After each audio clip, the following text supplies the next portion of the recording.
Yo, yo, yo, yo, yo, what's going on? What's going on, folks? It's your main man, JD, in the building. And hold on, let me patch my main man, Steve, in real quick. Hold on, let me get this set up.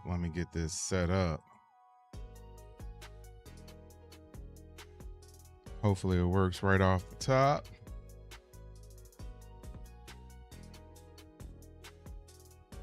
Yo, can you hear me, Steve? Yes. All right, I can hear you. Yes, sir. Yes, sir. Yes, sir. How is it going, sir?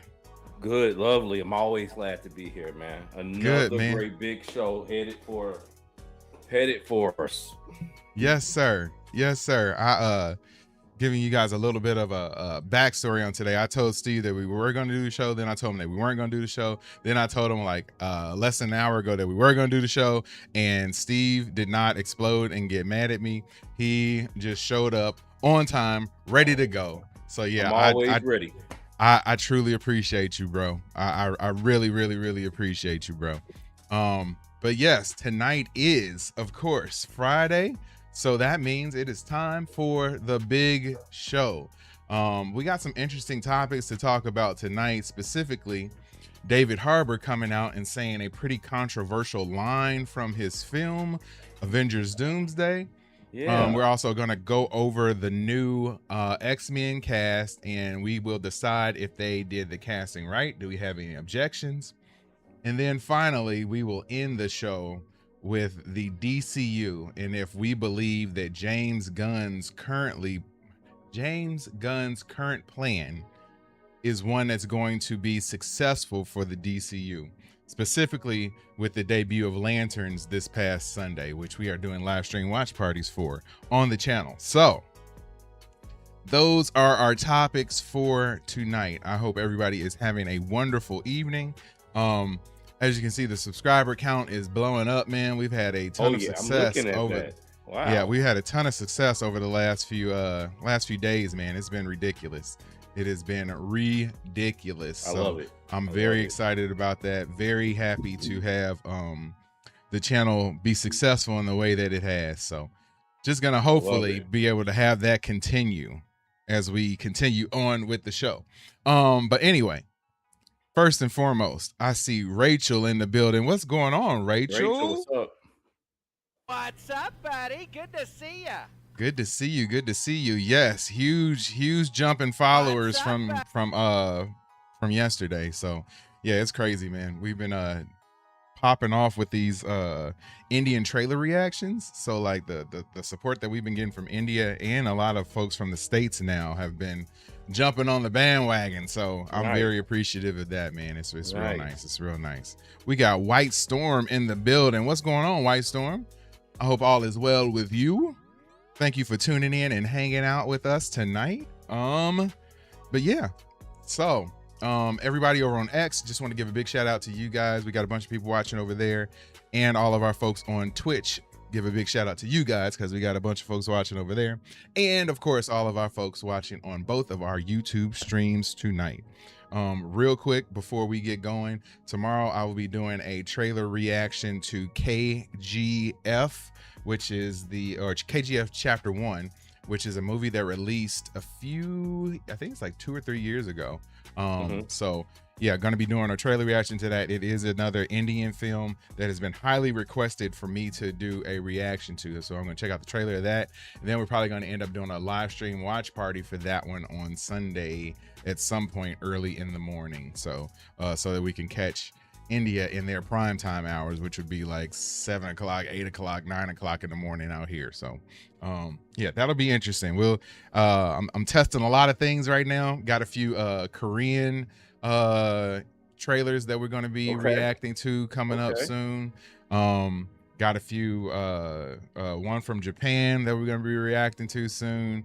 Got one from Brazil that we're reacting to soon. So yeah, just trying to expand the international market for Watch Stuff with Us, along with the domestic market, of course. Global. Right. I love it.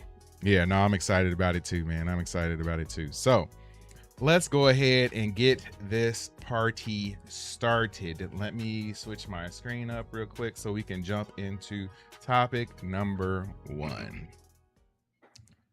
So topic number 1 on tonight's episode of The Big Show. Did David Harbour just drop a massive Avengers Doomsday spoiler? David Harbour was asked for an out of context Red Guardian line from Doomsday, and he happened to give one. That line that he said was that he says in the movie. I don't know if he was just, trying to pull yank our crank, as they say, or just pull our chain. But he said the line that he says is, "You are Tony Stark." Yeah. Which is very, very interesting. That immediately raises the possibility that the characters see Robert Downey Jr.'s Doom and recognize him as Tony Stark. Obviously, we don't know the context of that quote yet. But first off, I'll ask you, how do you think we're going to get an explanation for Robert Downey Jr.'s Tony Stark having the same face as Victor Von Doom? Do you have any theories on that? Yes. And yes, we are trying to take over the world, Rachel. Yes. I think Marvel is going to play this safe, right? I think they're going to give us the rumors. They're going to give us these sort of cues, if you will, that this could be bigger than something more bigger than what we think. But I think ultimately, when Doomsday, they're going to play it safe. I cannot see them committing fully to making Tony Stark, Robert Downey Jr.'s Tony Stark character, Dr. Doom. There's going to be a simple explanation. They might play with this multiverse. It might be a multiverse type thing where they explain that. But I think they're going to, at the end of the day, they're going to play it safe. They're not going to commit completely to making Tony Stark Victor Von Doom. I just don't see it. Yeah, I know we've been set up for a while with the whole variant system and how that works, and we already have somebody like Chris Evans who's playing a second character in the same cinematic universe, and we got to see his Johnny Storm character in Deadpool and Wolverine. So obviously they or at least up until this point, they haven't made any sort of connection between those characters other than they just look like the same person. So I'm wondering if they're going to go that route with Robert Downey Jr. Does he just so happen to look like Tony Stark, or are we going to do some sort of interesting theory? And I've heard a theory where that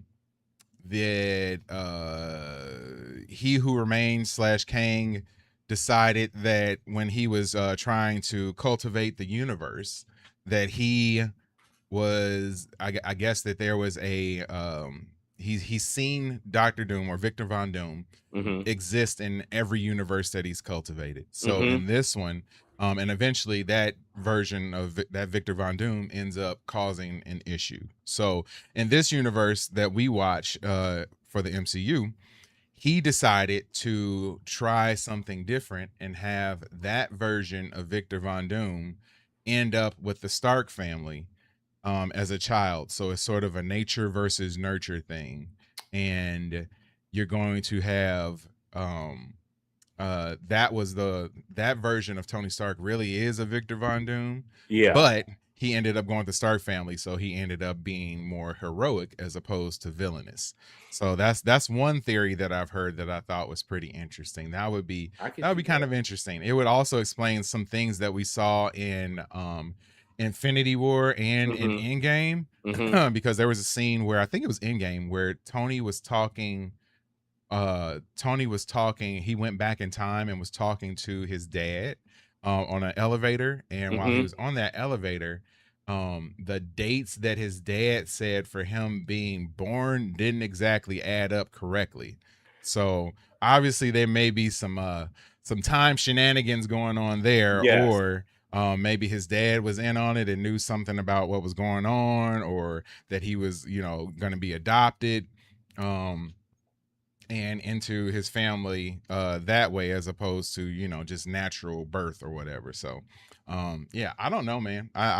There's a bunch of theories floating out there, but it is interesting that they've decided to keep Dr. Doom's face from being it's very seen. interesting. Yeah, Right. they've kept it from being seen in all the trailers, all that stuff. We all know that it's RDJ, but we Yeah. haven't seen that yet. So David Harbour is really the first person to come out and say something that they're even gonna, address it in Doomsday. So yeah, I just I think that now that we know that, or if we can take him at his word, that we know that this word or this line is going to be uttered in the film, I think Can we you can take him now at his sort of, word?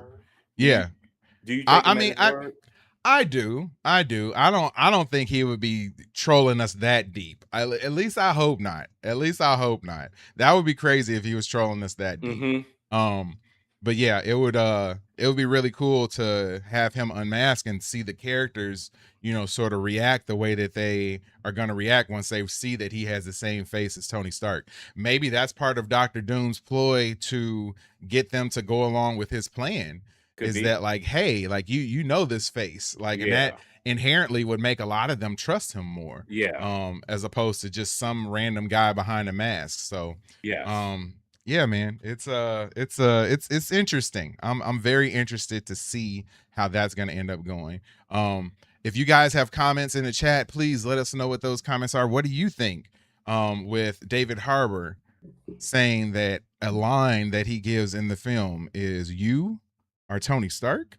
Yeah. So yeah, I find that quite interesting. Patrick Wheeler in the building. Patrick, what's up? What's going on, Patrick? What's going on? What would be interesting to me with that would be, so, the Doctor Doom that we're going to get, and correct me if I'm wrong, is from the 1616 universe, the 616 universe that the Fantastic Four movie takes place in. Yes, from what we understand. Yep. Okay. It would be interesting to see how, if they go that route where this is a Tony Stark, he just went a different path in this universe. Like, how did he become that powerful? Like, how did he become the full story behind him becoming Doctor Doom would be very intriguing for me to learn. Yeah, no, I agree. That backstory that's going to create him is going to be a very, very, very integral part of the movie. And they've been very tight-lipped about that part. Like, we know that he's going to have like followers. He has folks that are going to be hanging out with him and helping him along the way. So it'll be very interesting to see how that goes. But I just saw that we got another subscriber. So nice. Whenever we get subscribers on this channel, we like to celebrate those subscribers by going to a special place. And that special place is called Club Watch Stuff with Us. So let's go there real quick. Thank you so much for subscribing to the channel. Number 1,883. Whenever we get subscribers, we like to dance it out, baby. Truly appreciate you for subscribing to the channel. Number 1,883. Very nice. In the building.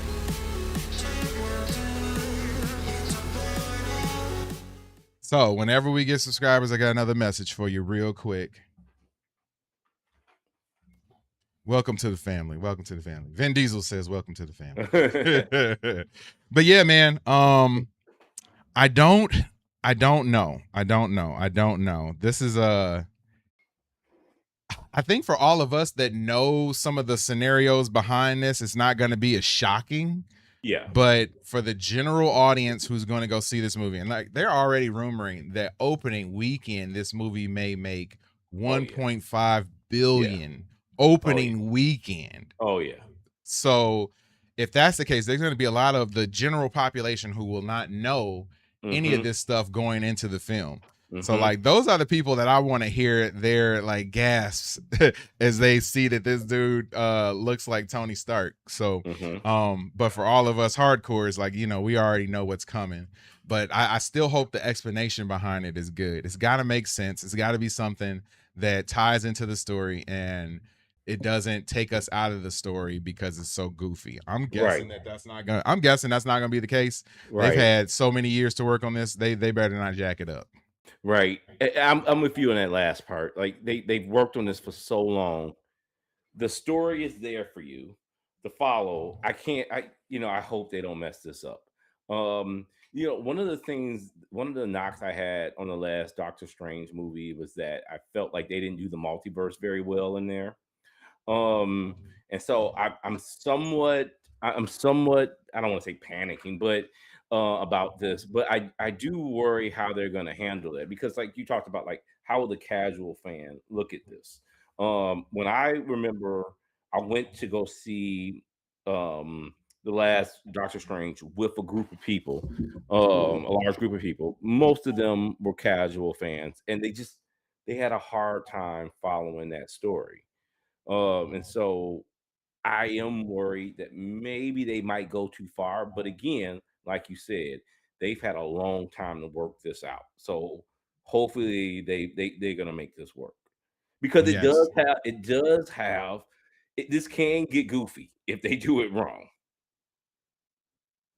Oh, for sure, for sure. They can jack this up completely. Mhm. They can botch the whole thing if they don't do it correctly, and if they botch it, it's just going to take so many people out of it. So, I have trust in the Russos. I have trust in Kevin Feige. I have trust in Robert Downey Jr. that they were able to come up with something that would make at least 99.9% sense Right, when we go right. to watch it. But yeah, that's what we think. What do you guys think? Let us know in the comments below.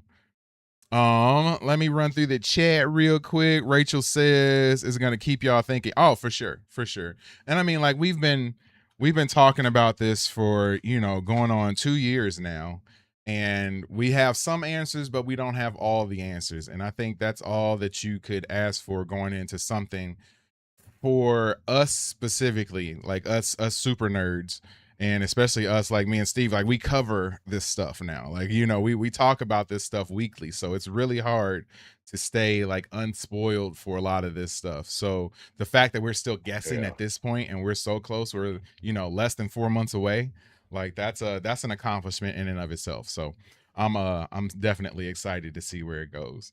Hunter Iggy, man, Hunter, what's going on? Good to see you, man. It's been a while. It's been a while. Um, Says, what is your thoughts on the Snyder Bros launching Cyber Attack on DCU because of Lantern's approval rating? I had not heard that. Have you heard anything about that, Steve? I heard something about that, a little about that.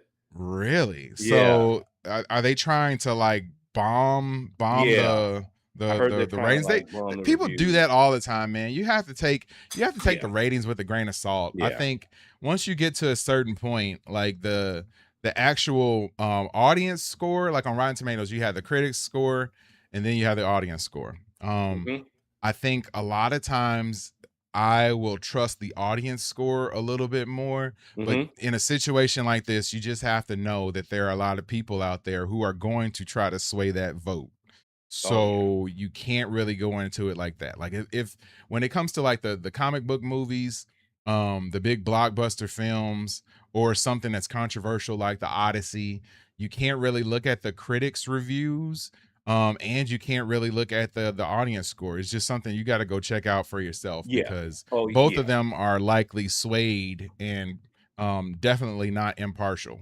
Definitely not. I've seen enough people review bomb different movies that I thought were solid, Mhm, to mhm. know that you can't really trust any of that stuff. You kind of just got to go, you got to trust your gut and go see it, and hopefully it's good and you don't waste your money. Like, that's Right. that's how I feel most of the time. Yeah. Which is why, like, if it's a movie I really wanna see, there's such a push for me to go see it that first weekend. Because I don't want a lot of that Rotten Tomato stuff in my head. I just wanna watch it and make my own, kinda put my own opinion out there. So, yeah, I'm with you. Like, I have to, if it's a movie like Doomsday, I have to see that immediately. Of course. I can't wait. I just I don't wanna hear everybody's opinion. I Right. wanna see it, and then here you go. It bothered me that it took me, because I was trying to see Spider-Man. I was trying to see Spider-Man like the day before the first opening, so like that Yep. Wednesday show, and I was trying to get it then because Yep. I didn't want to hear anybody's spoilers. And so, yeah, you're right. You really have to. You really have to like check it out yourself and then critique it yourself. Yep, 100% agree. And then, trust your gut. Just because I like something doesn't mean that you're going to like it. Just because I dislike something doesn't mean that you're going to dislike it too. So, I think that you have to, if it's something that you have a feeling that you're going to like, you might as well just go ahead and check it out. I do wish that they had, like, even if it was like a crazy amount, like say it was $50 to go watch, be able to watch Doomsday at home or something like that. I would probably do that, as opposed to necessarily going to the theater. But there's also that awesome theater experience when you go see something that's monumental. Like I still remember going to see Infinity War, going to see Endgame, and Hmm. Yeah, living that theater yeah, experience. Going to see Black Panther. I saw yeah, Black Panther in theaters probably like 7 times, man. yeah. Like I can't tell you how many times I saw that movie. And the first time I went to go see it, I was actually in Vegas, Hmm. vacationing with some of my guys. And they ended up, no, actually that was not. That was a different vacation. And my ex and my daughter were going to the Bruno Mars concert. And I didn't go. And I went to go see Black Panther, which was Nice, awesome. That was my first time seeing it. So yeah, and it nice. was with a packed house, like just such a cool experience, man. So like Oh I yeah. love those types of things, but it's very tough to do that for a movie that you aren't like crazy excited for, because you don't want to burn that money. At least I don't. Oh Like yeah. Oh it's yeah. hard to come up out Absolutely. of like $30 a Yeah. person, Absolutely. including tickets and snacks to go Yeah. see something that's kind of a bomb. So um but yeah, let me look at the rest of these comments. Rachel says midnight showing for you. Yeah, they used to do the midnight showings all the time, but Hmm. now they have them even like earlier. Like we're going Yeah. to see the Indian film Toxic. Katie and I are going to see that movie does not release technically until Wednesday, but there is a Tuesday at 5:15 p.m. viewing of it out here. So like that's like the early preview viewing. So we're gonna be going to check that one out then, and doing an out of theater reaction for that. So that's like legitimately the first showing. So I'm sure Hmm. when Doomsday comes out, even though the movie is supposed to release on that Friday, there's going to be the early previews on Tuesday and Wednesday for people to go see. And I think I signed up for a Wednesday showing at like 1 in the afternoon. It was like the first one that was available. So Nice. yeah. Very excited about that. So can't wait. Um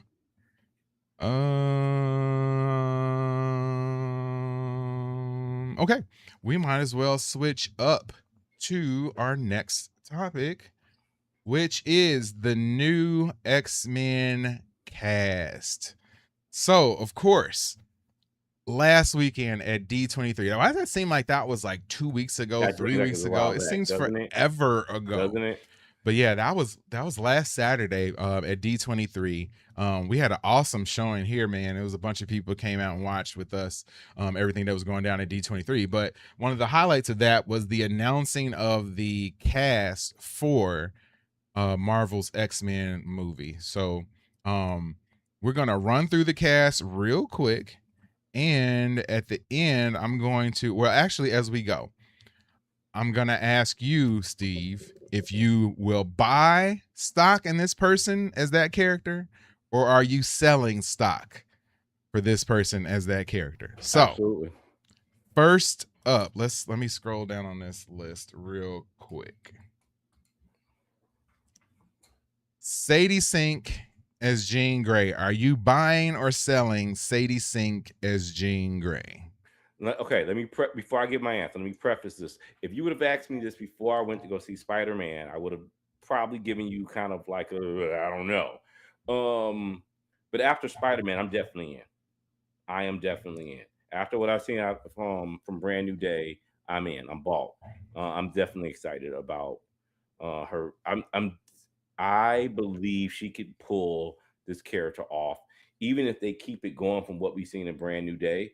If she keeps that over, and as we go through the MCU, I think she's going to be a strong component for X-Men. Yeah, I totally agree. I'm definitely buying Sadie Sink as Jean Grey. I think that the inner conflict is going to be a big deal for her. And I Mhm. think that what's going to happen is she is currently a very angsty older teenager. Mhm. So she's going to get to the school and start to soften up and become more of a hero type character. But I think in the back of her head, she's constantly going to think about all of the bad things that she did. So she's going to constantly question whether she's a hero or if she's someone else. And I think that her questioning that aspect of herself is going to be very, very, very interesting to watch her sort of go through as the movies progress. Yeah. Because yeah, she's gonna go into it like, and eventually become more, like, definitely more heroic, but she's always going to Yeah. have that thing in the back of her head. There's going to be people reminding her of it all of the time, of, she took possession of, a mile and a half worth of people, and everything that ended up happening because of that. She even unalived some folks, even though they're not saying that. I'm pretty sure somebody at some Oh point in the yeah. X-Men movie is going to be like, you unalive some people. Yeah. So Absolutely. you should be, or maybe she's gonna say it, and, like, she's gonna be feeling that guilt and feeling that having that hang over her. So Right. I think that inner conflict is going to be the biggest thing for Jean. And then Mhm. we always know that somewhere in there the Phoenix is lurking. And eventually that aspect of Yes. her is going to turn Yes. her full villain. So Yes. we're at, like, slight villain status now, but still a good person. She's gonna go full hero for a Mhm. while, but slowly You start know she can turning back snap. to the dark side. You know she can snap. Yep. Yep, You know yep, she yep. can So snap. yeah. I'm definitely buying Sadie Sink as Jean Grey. They can do so much with it because they've already introduced her the right way. That's something that the Fox X-Men series they didn't really do when they tried to do the Phoenix Saga twice and failed, in my opinion, Right. because they didn't introduce it very well. And so you didn't feel invested in that. You didn't feel invested in the journey of Jean Grey. So when they threw the Phoenix there, it was kind of rushed, and you didn't feel it. They've already Mhm. introduced it. They've already teased her powers. They've already teased that she could go to the dark side already before even jumping into the X-Men movie. So yeah, I'm definitely excited with that. Yeah, I agree, man. And I love the, like you said, they've already teased that much. And I think that what we should do, and I know we're gonna get to Adam Driver as Mr. Sinister later, but the whole first part of this mutant saga um should not come anywhere close to dealing with the Phoenix. Like, Yeah. that Oh shouldn't. yeah. Right. No, no, Right. no, no, no, no. We need to start diving into that, maybe 8, 9, 10 years from now is when you start diving into that aspect of that character, when we've Mhm. when we've been able to see her grow as a hero, and then slowly start that descent into into the Phoenix. And she, I think, can end up being your major villain for the next saga. Yeah. There's no reason that you can't do that. Like, Yeah. if you're going to start it off with Sinister, you could easily get 6 years out of Sinister Mhm. easily. Mhm. And then even if you want to start bringing in Apocalypse after Mhm. that, and as you're bringing in Apocalypse, you slowly start seeing the Phoenix stuff start coming out. And Mhm. then that's how they're able to finally defeat Apocalypse, Mhm. and by Jean tapping into the Phoenix Force. Yeah. But then she can't control that Phoenix Force, and then she ends up being the ultimate villain for that third phase of the MCU mutant saga. So that's how I would plan it out. Like I said, I love, like, storyboarding this stuff and coming up with ideas, but that's how I would play it out. That can get you a Oh solid yeah. 12 to That's 15 years right there, right there. And I think those would be the things that you would be trying to aim for. Let's see what they got. Christopher Abbott as Professor Charles Xavier. Steve, are you buying or selling Christopher Abbott as Professor Charles Xavier? right now. Right now, I have to sell. I'm really gonna have to see a little bit more. Again, like let me full disclosure. Most of the characters outside of Adam Driver, I don't know a lot about. I'll be the first to tell you that. I don't know a lot about most of the actors that have been cast. What I do know, just to look, I don't know right now. I'm leaning towards more selling. Professor Xavier is going to have to be cast very well. You're going to have a strong actor play that role. I mean, this Patrick Stewart nailed it, and I think his character is kind of ingrained in everybody's head. So it's gonna be difficult for him. It's gonna be difficult for me to see somebody in that role, um, especially not knowing exactly the direction they're gonna go with this yet. So I know they're going with a younger cast. So yeah, you probably want a younger Professor Xavier, but we've kind Hmm. of seen that already too. Yep. We kind Yep. of seen the young Professor Xavier already. So we've seen the young Magneto. We've kind of done that already, and I thought it was done well. And so as we progress, as we get closer to Doomsday, as we see Doomsday, I might move more towards buying him. But right now, I think he has shoes to fill. He has really big shoes to fill, and I don't know if he can really carry the X-Men. Yep. No, I'm with you, man. As far as Christopher Abbott playing Professor Charles Xavier, I'm selling at this point. Now, the only reason that I'm selling is because I don't know anything about him other than his look. So he doesn't look like your traditional Professor Xavier. Mhm. I don't, like I said, I don't know anything about his acting chops. I need to go and check out at least some clips to see, what type of energy he brings when he's acting. But just going off of looks, which is what most of us have right now, he doesn't fit that mold for me. Now, the one thing that I will say that I'm guessing that he has going for him is that the powers that be at Marvel looked at him and said he doesn't look like Professor Xavier. But his acting skills had to be so good that he was Yeah, able to win them over despite him not looking like a traditional yeah, Professor Xavier. yeah, So that gives me positivity. That gives yeah. me hope that, like, man, this dude must have came in there and absolutely killed it. Mhm, And that's why he ended up getting the role. So mhm. yeah, I'm selling, but I'm not selling all my stock. I'm selling like 90% of the stock, but I got that little 10% on reserve sitting in the bank just waiting. Mhm, Just mhm, waiting to cash it in. I'm gonna be mad that it's only 10%, but mhm. I do give him a chance because I don't think that Marvel rarely misses with their casting. That's very They true. rarely miss. Very Like true. the major parts and the major actors and actresses, they don't usually miss where you get somebody with like, oh, I don't think that they played that role well. Like the Mhm. major actors and actresses, I think they've nailed. So I would guess that a character as big as Professor X, they'd have to nail him too. Next up we have Samara Weaving as Emma Frost. Love Steve, are it. you buying or I'm buying selling all of Samara? it. I'm buying all of it. I think she works. The last time I checked, she's a little bit older than the rest of the cast. Yep. Yep. Um, but she definitely has to look. She Yep. has to look. I think she'll be able to carry, and then we'll see exactly how they want to play Emma Frost in this. But I think she could probably play it whatever variant of Emma Frost they want to go with. I think she can carry that role. I think she'll have the acting chops. She definitely has the look for it. Yes. Um, and then I might, I think she can.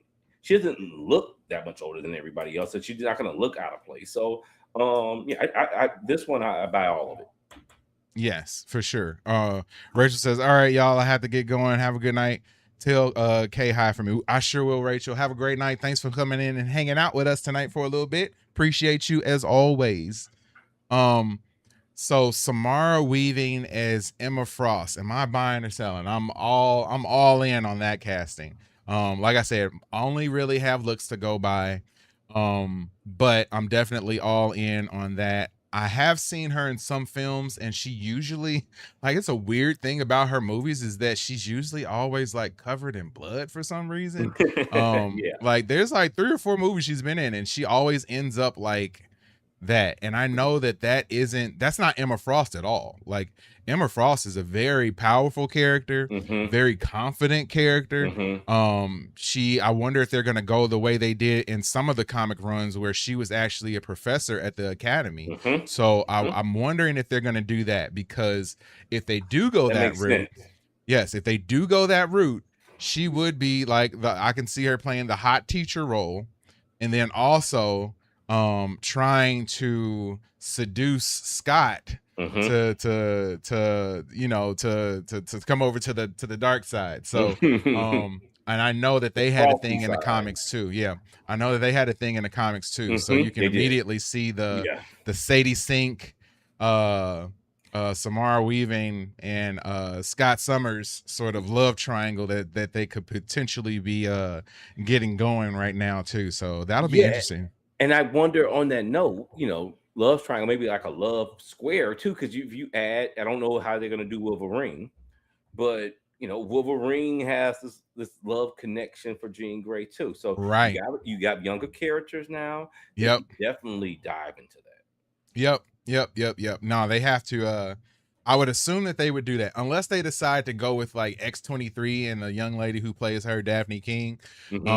Unless they decide to do that, but I would assume that if they were smart, they would go ahead and cast a younger character as Wolverine. You don't have to even introduce him like immediately. You can have him be, a movie or two down the line. But yeah, he should definitely be waiting in the wings at some point, because he's an integral character. You got Hugh Jackman now. That doesn't make any sense. So you need to introduce a younger Wolverine. And I'm anxious to see who they decide to have that role and how they're going to reintroduce that character, as Hugh Jackman has like owned that thing for 30 years now. Right. But yeah, so Samara Weaving as Emma Frost, we are both buying. So here is Kit Connors as Scott Summers / Cyclops. Are you buying Kit Connor as Scott Summers / Cyclops? Yes. I think they're gonna get him in the gym. Yep. I think they're gonna get him in the gym, really have him work out, get the full look. He has the look of Cyclops. Right. Like right now, we've been at the picture. I'm trying to like visualize the over him. He has it now. I have to kind of look into, before the movie will come out. I'm gonna go really look at some of his acting roles, because I would like to see Scott Summers / Cyclops return to being like that leader. That dude. Yes, he's the guy. He's the leader. He's the one, especially when you think about it's Professor Xavier. He runs everything, but he is the actual leader of the team. And so I want to see that, because even when the Fox X-Men, it was nothing against who played this. Like James Martzman. Yeah, James Marsden.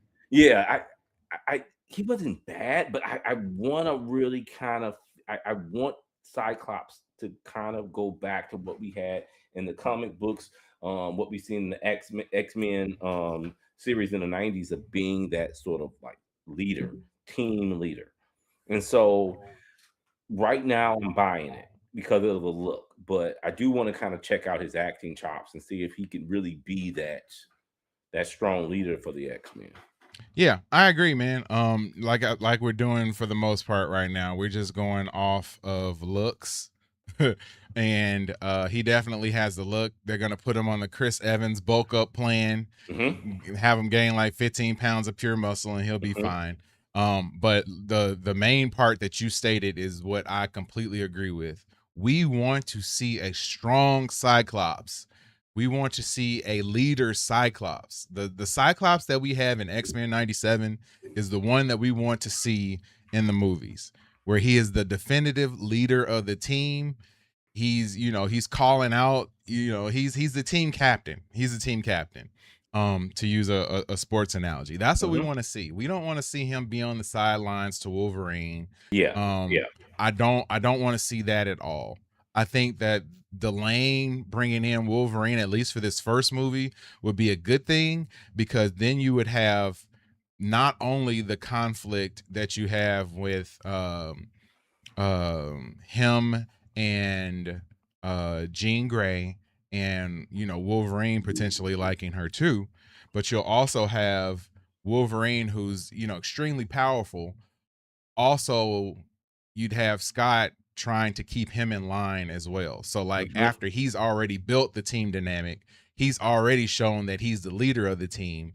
Then you have Wolverine, who would come in and try to sort of usurp his authority. Mhm. And I think that that would be an interesting dynamic that you can play off of in the movies too. So yeah, I'm definitely buying Kit Connor as Cyclops. I am interested to see some of his, like I said, I think what I'm going to do is just go grab some highlights of all these actors and actresses and try to see what they're able to do in some of these other roles, just so I can get a feel for who they are as actors and actresses. Next up, Indy Navarrete as Rogue. Steve, are you buying Indy Navarrete as Rogue?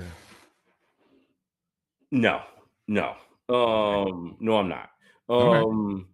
And she's one that I haven't seen Obsession yet. I know she's played in that. I haven't seen that yet. Everybody tells me it's great. I'm going to check it out. I seen her. I used to watch. I don't know if you watched the last Superman series. What was it called? Superman and And Lois. Lois? Yeah, she was in Yep. that. She played in Okay. that, and I thought she was pretty good there. I like that show a lot. Um, at no point did I see Rogue. Right? Yeah. I just didn't. And again, like we said, we're limited in what their acting roles are, and she could only play the role they give her. And so, but the role I've seen, I didn't see anything that can translate well to Rogue. Right there, like I'm looking at her right now, like add a little gray strip. Yeah, I guess. Yeah, Right. she would look like Rogue. I guess they can pull that off. So okay, maybe she has the look. Um, ag-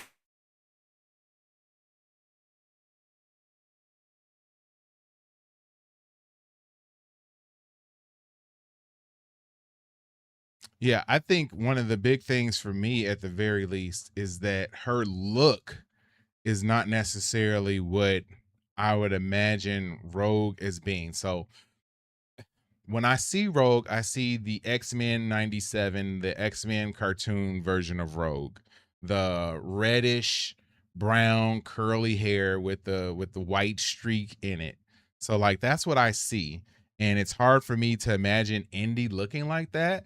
And then also I have to wonder if Indy's going to be able to pull off um the what is it called, the accent. So or are we going to get a different sort of origin story and origin location for Rogue? So that's my question. I don't know if we're going to um I don't know which version we're going to get. If we get a traditional like version of Rogue that we've had, that she's a country girl, I don't really know if Indy can pull that off. So I'm interested to sort of figure that part out as well. But yeah, as far as the overall stock goes, I would say that I'm selling that stock. I think that Indy has the star power right now. I've seen Obsession. I thought the movie was good, but her in that role doesn't scream out Rogue to me. Like that didn't scream out that like, oh, here's our Rogue. Like no, if anything, it could scream out that she was some sort of villain character. But I guess like I said, she had to have won them over. She's a beautiful woman to begin with, so that definitely does not hurt. But I just have trouble envisioning her as the classic sort of Rogue. So I guess we'll have to see if they're able to pull that one off.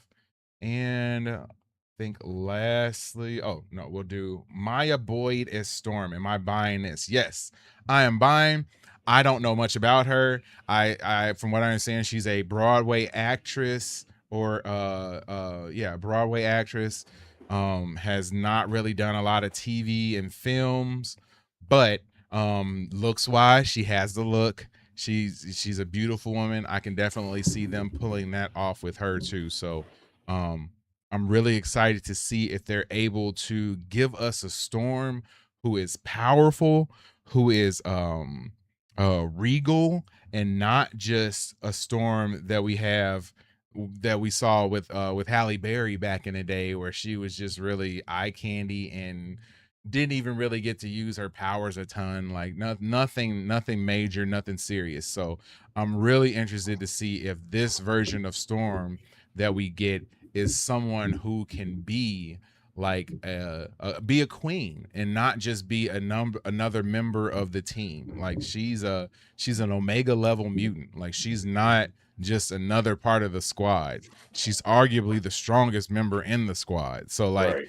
you have to portray her that way. So Steve, are you buying Maya Boyd as Storm? Yeah, yeah. She was one of the ones I was probably the most excited about when they did the announcing, when they announced the cast. Um, I do think like I got reconnected as you were talking about it. Like we talked about Cyclops being sort of like that quarterback of the X-Men, the leader of the team. I want to see Storm really be elevated as that sort of queen. Like Yes.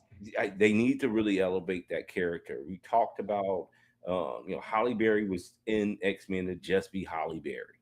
They Yep. did some good things later on when they did the First Class, but generally speaking, they have to really showcase the full capabilities of Storm's power. Even in X-Men '97, I don't think they've done that. So Outside of the first episode. yeah, outside the first, right. And so I really want to see that. You talked about it, like she's an Omega level hero, so like really character, you have to showcase that. And I know you can't do that all the time. You got to give us bit pieces or bite-sized pieces of her powers, but eventually we need to be able to lead to see the full extent of her powers. Also, how do you will they connect this with you have a new T'Challa or T'Challa Jr.? Do you make the sort of connection with this new Storm that's going to be in her early 20s and the T'Challa Jr. character that's just rumored to be in his early 20s? Do you Right. kind of make a connection there? So it'll Yep. be interesting to see what they do with this. But I am definitely buying Maya Boyd as the new Storm. Yeah, and I like the fact that they got someone who is a theater actress to Right. play the Yeah. role too, because Right. you can't really sneak and be a bad actor or actress doing Broadway. Like you can't really just hide in the background doing something like that. If you're bad, everybody's gonna know it. So she obviously has some acting chops. So yeah, I'm excited to see her. I would love to see her in Black Panther 3. I hope they decide to introduce her there, similar to the way they introduce Sadie Sink's Jean Grey in Spider-Man. So that would be really cool to see her in that movie. And then finally, we have Adam Driver as Nathaniel Milbury, aka Mr. Sinister. Steve, are you buying Adam Driver? Definitely. As Mr. Sinister? I'm actually more excited that he was cast to play Mr. Sinister than some of the other rumors that we heard of him playing Magneto. Yeah. I could definitely see this. Just what you're showing, the picture you're showing right now. Yep. He's got the perfect Sinister face. Could be this nice guy 1 minute and then can just switch on you like that.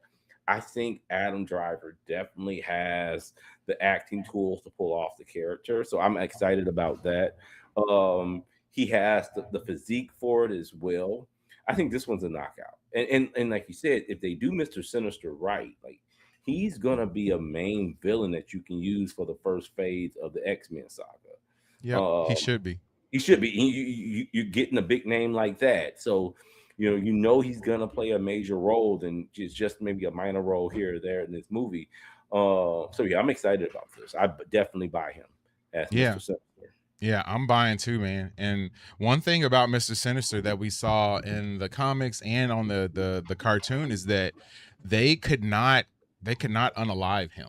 Like he just keeps coming back. Like they're never fully able to get rid of him. So I would love to see him sort of play that recurring villain role, even after you center a sock, like sort of like how they did with Loki.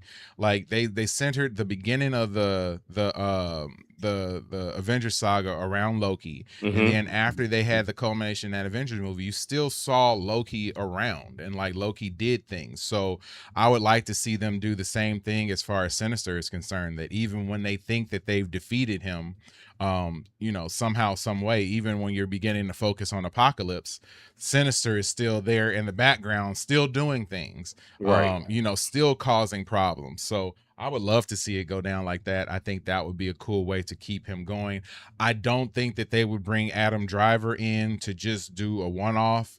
The way they said that they had been trying to get Adam Driver to do a role in Marvel for over 10 years now. So I believe it. I can't imagine, and I guess, and he just kept turning them down. So I can't imagine that he would decide to come into this situation and it just be some random, one-off Mr. Sinister in the first X-Men movie. Like, I Mm-hmm. don't think that that's it at all. Like, I don't think that they'll be able to do that at all. So, if the rumors that I've heard, the early rumors are that the first sort of like culmination, event movie of the mutant saga is going to be X-Men versus Avengers. That's yours. Yeah. So I'm excited about that. I could totally see Mr. Sinister in the background of something like that, being the one to sort of cause the conflict, sort of playing the same role that what's his name played in Civil War. Yeah. Yeah. I can't think his name now. Dang it. Yeah. But yeah, sort of playing that same role. And being the one to sort of kick things off. They've also said that they want to center a lot of the first portions of the mutant saga around the Summers family. And we know that Mr. Sinister was obsessed with the Summers family and their genes, Mm-hmm. so to speak. So and also, eventually bringing in and creating Cable, like all of that stuff is going to play a huge role in this first sort of like part of the mutant saga. So yeah, very excited to see that. I'm definitely buying Adam Driver as Nathaniel Milbury, aka Mr. Sinister. So that's what we think about the X-Men cast that was revealed last week at D23. What do you guys think? Let us know in the comments below if you agree or disagree with any of these castings. And if you happen to disagree or agree, let us know why. All right, let's jump into our final topic of the night, and that is Lanterns Season 1. We just had our first episode of Lanterns over the weekend. We did a live stream watch party for that. Had a bunch of people in the chat. It was a good time. I enjoyed the show. I rated it a 3.5 on our Watch Stuff With Us 5-point scale. So definitely above average, teetering on good, but I just need to see a little bit more. But my question to you, Steve, is let me know what you thought of it. Did you see it yet? Yes. Okay. Yes. Let me know what you thought first and foremost of the episode. And then second, do you think that James Gunn now has found a little bit of a secret to making the DCU feel connected? Because we know, and we've already seen in future episodes, that Nathan Fillion's Guy Gardner is going to be appearing in this show as well. And also, we know that in the Superman movie, the ring that Guy Gardner is wearing is Hal Jordan's ring. So, all those things being said, what do you think? What do you think about that? Do you think that's the way to make the universe feel connected? And also, what did you think of that first episode? Well, I thought the first episode, I was entertained by it. It moved a little slow. I wasn't I wasn't 3.5 high, but I was 3, so still above average. And excited to see where they're going with it. They left me. I want to see where else they're going with it. I didn't expect one of the. I won't spoil it, but I didn't expect the. It was something unexpected to happen to one of the characters. I didn't see that coming. I didn't see that at all. But I guess it kind of makes sense where they might go with that. But yeah, so I thought the show was exciting. I gave it a 3. I thought I liked Aaron Pierre as John Stewart. I liked that they're focusing on some of the Green Lanterns that are not Hal Jordan, Guy Gardner, and John Stewart. but I thought the show kind of dragged at times. And so I wasn't as high on it as you, but I do like the realistic vibe that it had. Okay, so I got into it when one of my coworkers, they wanted to see it. They kind of wanted to see it be a little bit more animated. I like the realism, and I think that's kind of what they want to, the direction they want to take the DCU in, is it's kind of be rooted in realism a little bit more. And so I do like that tone. I think that that's kind of where they're going to go with it going forward, is they're going to kind of really make their movies and really push the realism in. So I was excited, to get back to your question. I was excited about this show. um, I still I am not, they didn't move me enough to the point where I'm excited where the entire universe is going. Um, I still think the universe has a lot to be desired. Superman was a good movie, not a great movie, in my opinion. You introduced Guy Gardner, which was cool. But I need more to work. More of the pieces need to start to work. We'll see with what Clayface. I know they have some projects coming up. Supergirl didn't do it for me. Um, and so, you have a pretty good movie in Superman. You have a good start with Lanterns. But other than that, and there's nothing else that really worked for them. So I like the tone that they're headed in, but I'm not that excited about the universe yet, just based on what I've seen so far. Yep, I think that was very well said. I am right there with you on that. Um, I enjoyed the episode for what it is. I initially didn't really like Jon Stewart's character. Mm. And like I said, I don't know as much about DC, so I don't know if he's always usually this like buttoned up the way Mhm. that Aaron Pierre is playing him, or Mhm. if that's something that they're changing a little bit. So I'll have to defer to you on that. Yeah, he is The kind of he's very, yeah. I like the way you said button up. That is kind of Yeah. his moniker. Yeah. And I mean, like you can tell, he reminds me of a military sergeant, like Hmm. which is exactly what he is. Like this is Hmm. that's what he comes across as. I think Hal Jordan in this show is about what I'd expect to, maybe slightly more jerky than he is sometimes in the comics that I've read. But I can see and understand this version. The problem that I have with the show, and well, I don't have a problem with the show. Like I enjoy the show. But when trying to make a cohesive universe, I don't understand how this fits in tonally. The tone of this show is completely different from the Superman tone. Yeah. It's completely different from Peacemaker. Hmm. When they drop Yeah. Clayface, Yeah. the tone Peacemaker. of that Yeah. is completely different from this. Yeah.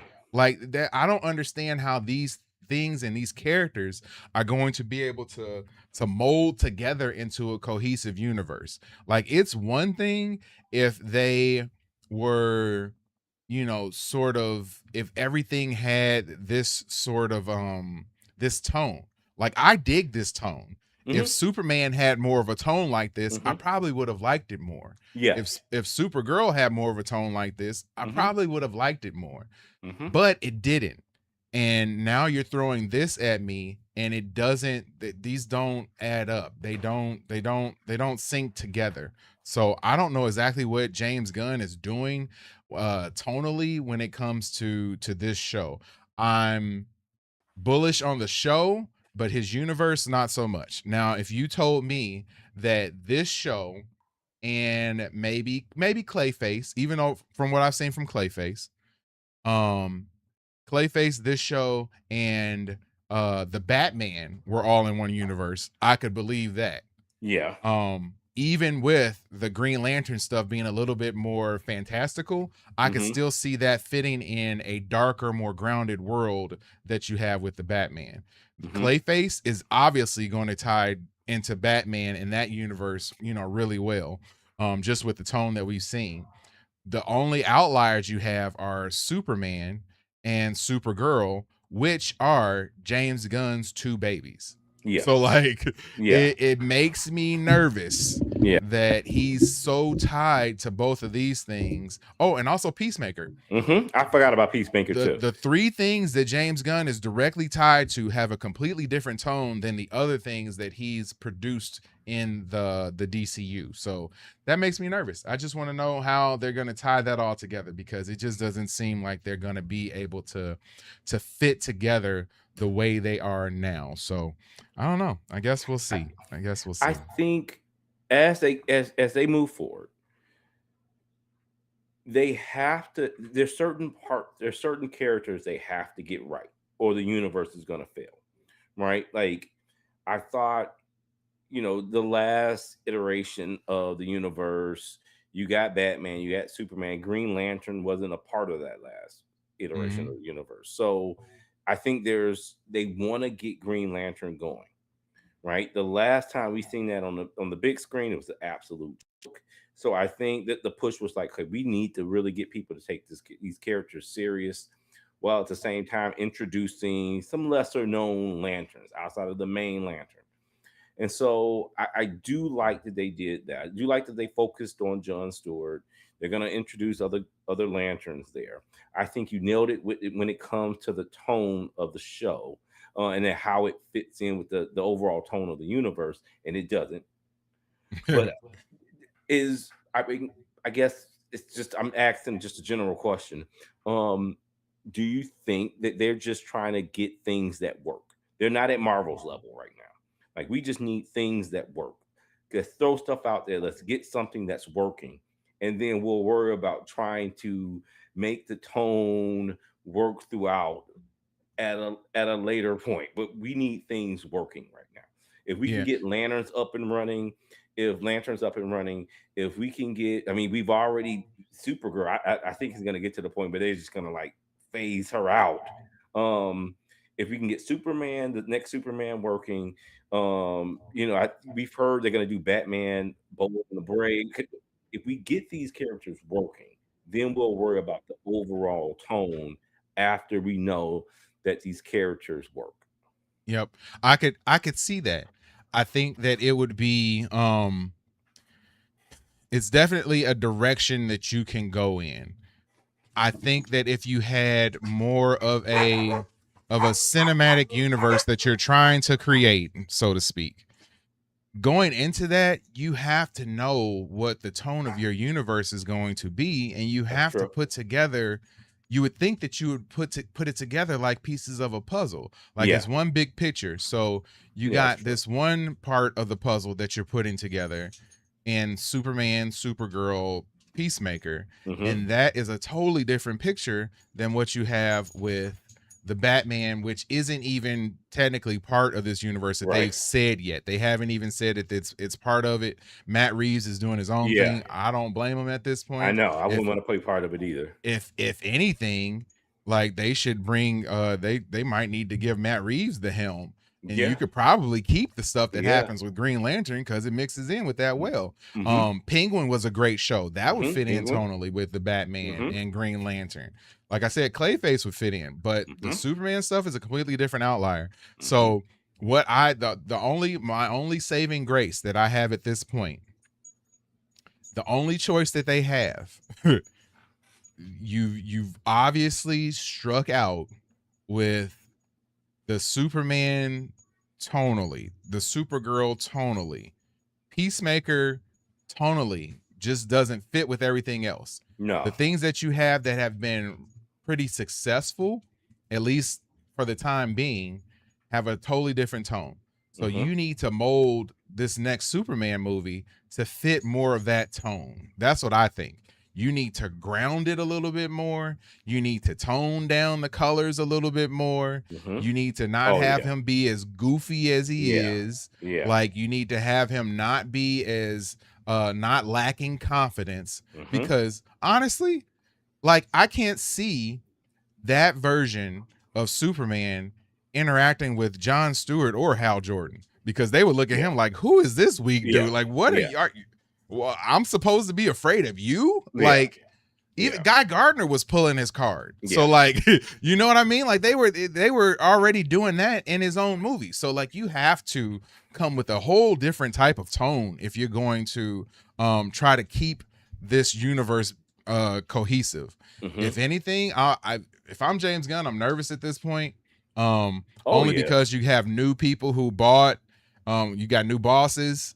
You just came out with a movie in Supergirl that was extremely unsuccessful. And your current things aren't matching together tonally. So you got a lot of problems going on right now. You got a lot of things that you need to fix. So I'm hoping that he's able to fix it, I think. If not, I would be completely on board with them pivoting and bringing, and allowing Matt Reeves to sort of take over with his vision, since we have some things already in the books that could kind of match that tonally. I got one other question for you. There have been some murmurs and some rumors that if they do end up getting rid of James Gunn, that the powers that be at DC, new DC, may be interested in bringing back one Mr. Zack Snyder. Would you be okay with that? Yes. And I'm not one of these Snyderverse heads. You're not a Snyder bro? I'm not, but I would be satisfied with that, because I don't like the direction that they're going in right now. Honestly, I think the best option. I might let Matt Reeves kind of do what he needs to do with this, because he has the what's going on. Like, he has the best stuff right now. You got the Batman, Penguin. I would like to kind of see this sort of grungy, dark take keep expanding on that. But yeah, I'd be okay with Zack Snyder. I would definitely be okay with Zack Snyder. Yeah, I would too. I don't know what the current. I heard a lot of good things about the current DC like comics run that they're doing right now. It's not called Ultimates, but it's like a darker version of most of the DC stuff. But yeah, I'm kind of interested in that. So I'm probably gonna go download some comics and start reading some of those. I heard the Batman one is like amazing. But yeah, tonally, they definitely need to figure out how to sync these things tonally if you're going to continue with James Gunn, sort of at the helm. Or if he can't do it, you're gonna have to switch to somebody else who has a better vision.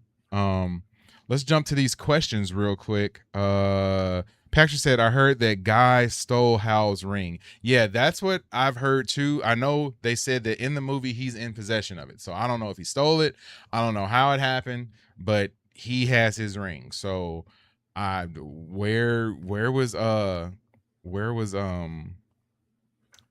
Jon Stewart at during the Superman movie then? Like that doesn't make sense. Like where was he Right. at?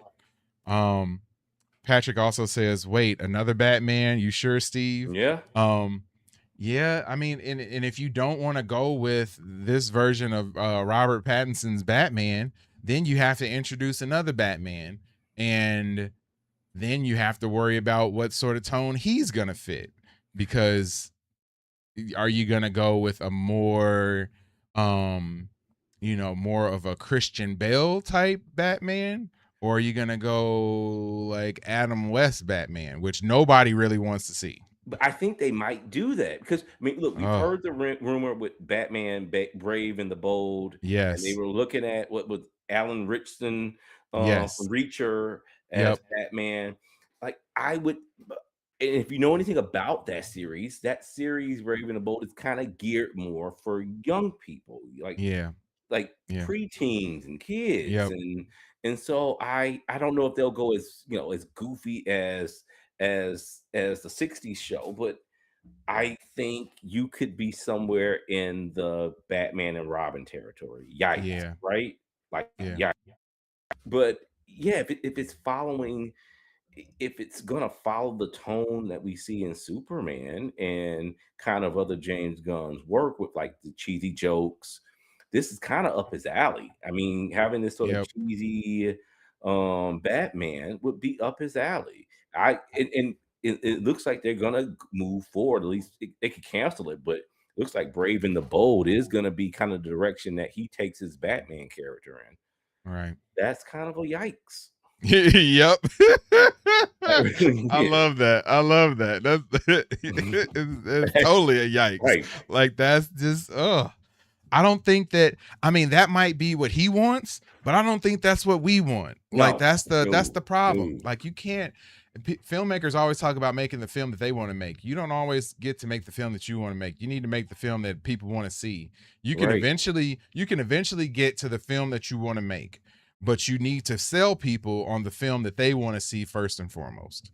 So if they can, he's got to get some W's under his belt first. And if he gets some W's, then you can start experimenting with some of these randoms. But you need to nail your Trinity. You need to nail your Wonder Woman. You need to nail your Batman, and you need to nail your Superman. Superman to me is questionable right now. And I don't think it's a problem with the actor. I think it's a problem with the tone. So you can totally change that. You can make that better. So it'll be interesting, man. I'm definitely willing to give him a chance, but it would not shock me if by this time next year, James Gunn is out the picture and we got somebody else taking over the helm at DC Studios.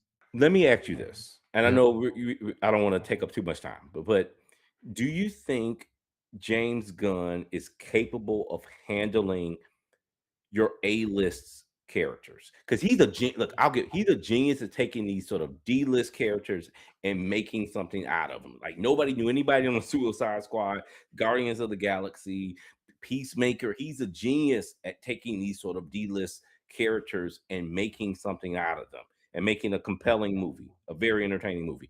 Is he capable of handling A-list characters, the cream of the crop? In my opinion, no. Only because when he's had the opportunities to do so, he hasn't been able to do so.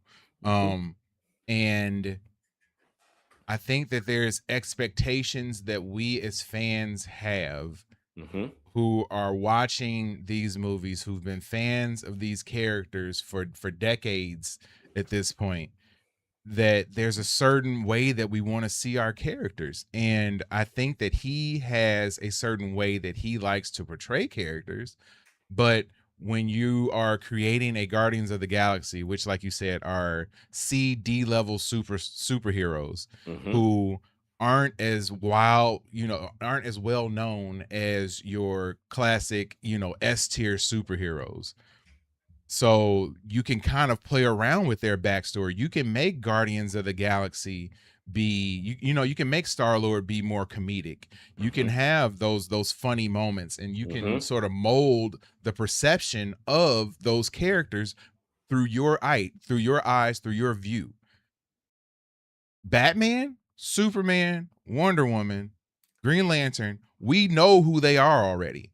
Yeah. So you can't come in and try to subvert that with what you think that they should be. We know what they are. I know what Batman looks like. I know how Batman acts. You can't come in and decide to all of a sudden that, we're gonna portray our Batman like this. That does not work. That's you're segregating a group of your fan base just by strictly doing that. You aren't winning new people over because it's not going to be successful anyway, or it's not going to be as widely successful as you would think anyway.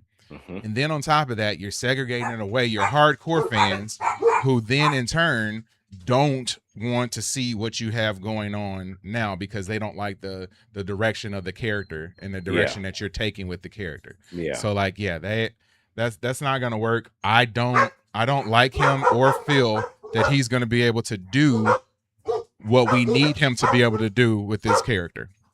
Just plain and simple. Yeah. Well said. Well said. Yeah. So yeah, man. That's what I think. I would love to know what you guys think in the comments below. Please let us know in the chat. Let us know what you guys think as well. Do you think James Gunn and his direction for the MCU is a correct direction, or is he about to sink this ship?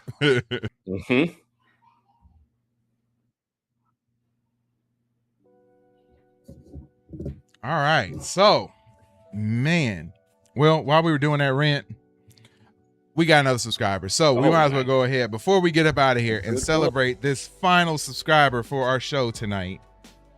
Let me go ahead and switch my screen up while we celebrate number 1,884. Thank you so much for subscribing to the channel. Oh, I see Johnny in the building. Johnny, I'm going to answer your question in a second, my man.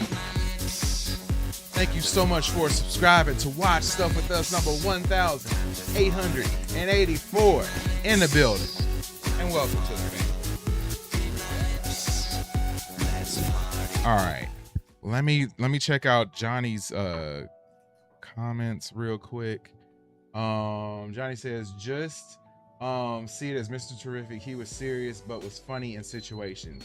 Yeah, and I think that like it's another side sort of character that James Gunn is able to nail. Like that's fine. That's fine. I know a little bit about Mr. Terrific. I probably know more than 90% of the general public on Mr. Terrific. So when we got presented with Mr. Terrific, we were okay with it. Mr. Terrific is not one of your Trinity. Right. When you do those characters, there's a certain level that you need to have them at, and that level needs to be met, or else you're going to be letting down everybody who knows who that character is and what that character represents. Yeah. There's no ifs, ands, or buts about it. Yeah. Just can't. Johnny says, I could see Gunn do Green Arrow sort of like his super movie. Like, yeah, he could do that too. Like, this is just another like sort of side kind of character that I think that James Gunn is very good at. But the main ones, not so much. But yeah, I really enjoyed this episode tonight, man. I did too. It's fun. Got some good banter going back and forth. I'm so glad that we decided to do this episode tonight, because I didn't realize that I had so many points that I wanted to talk about with this. And Steve, you carried the show as always, man. I truly appreciate you, bro. I'm always happy to be here. I truly appreciate you, man.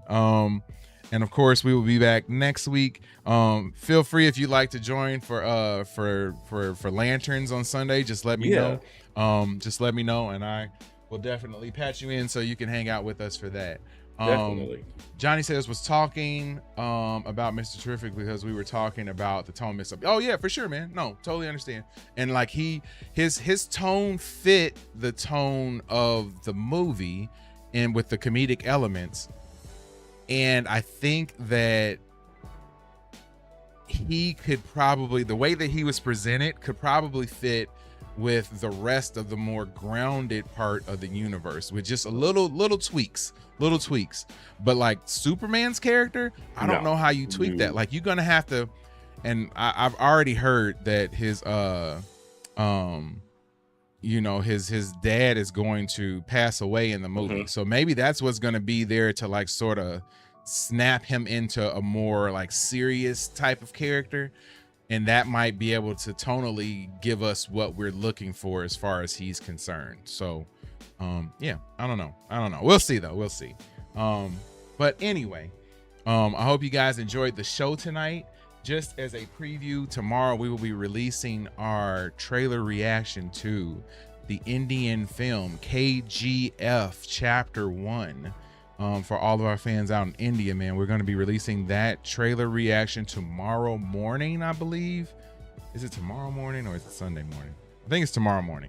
But yeah, tomorrow morning, which will be Saturday night in India. So we'll be releasing that then. And then on Sunday morning, we will likely be doing a live stream watch party for KGF Chapter 1, watching the film on stream and reacting to it watch party style like we do for our shows. So yeah, excited to do that. That'll also be on Sunday morning. So excited to do that. Also got a whole bunch of other trailer reactions. Like I watched the Different World trailer. Steve, I haven't seen that yet. I haven't seen that. I must have to check it out. I watched that one and reacted to that one. It's in the hopper. It's already uploaded, but I just keep having to push it back while these other trailers sort of take off. So understand. But yeah, that one's in the hopper. Like I said, I have a Korean film that we did a reaction for already. There's another season of Monster on Netflix that me and Katie are going to do reaction for, which is going to be coming out soon. I've gotten a few other alerts, nothing like crazy major, but I've gotten a few other alerts too. So definitely going to be dropping the trailer reactions hot and heavy on the channel. And then of course this upcoming Sunday night, here in the States, we'll be doing Lanterns episode 2. I know Katie should be here for that. Like I said, Steve, if you'd like to join in, just let me know, bro. Definitely. But yeah, outside of that, then we'll be coming back around to doing our Dancing with the Stars, the next pro, coming up on either Monday or Tuesday. Not sure which day it'll be. It'll be either Monday or Tuesday though. And then we'll be back on Thursday for American Horror Story season 12, episodes 3 and 4. Really enjoyed episodes 1 and 2. Really creepy vibe on that show. So yeah, very excited about doing all of season 12 of American Horror Story as we get closer and closer to season 13 when it debuts on FX coming up in September. So jam-packed schedule. Then we'll roll right back around to next Friday and doing another episode of The Big Show. So yeah, Watch Stuff With Us is definitely popping. It's the place to be. I truly appreciate each and every one of you guys for hanging out tonight. Johnny, Patrick, Hunter, Rachel, White Storm, just everybody who was here tonight. Guillermo, who was here as well. Big shout out to you guys, and you get one of these. Thank you guys so much for hanging out. Truly appreciate you guys. And as we always like to end the show by saying, hit that like button, hit the subscribe button, drop those comments, and just know that Watch Stuff With Us will be in the mix in 2026. My name is JD. Right over there is my main man, Steve. And we will see you when we see you. Peace and love.